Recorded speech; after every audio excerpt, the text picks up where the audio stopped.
بسم اللہ الرحمن الرحیم۔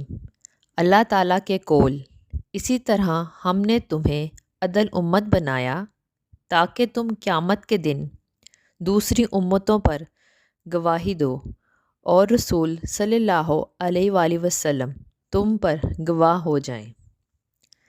سیدنا ابو سعید خدری رضی اللہ تعالیٰ عنہ سے روایت ہے کہ نبی پاک صلی اللہ علیہ وآلہ وسلم نے فرمایا، قیامت کے دن نوح علیہ السلام بلائے جائیں گے۔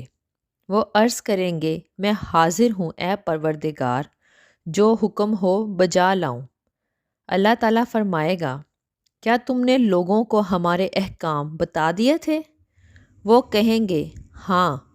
پھر ان کی امت سے پوچھا جائے گا کہ نوح علیہ السلام نے تم کو میرا حکم پہنچایا تھا یا نہیں؟ تو وہ کہیں گے کہ ہمارے پاس تو کوئی ڈرانے والا پیغمبر نہیں آیا۔ نوح علیہ السلام سے کہا جائے گا کہ کیا کوئی تیرا گواہ ہے؟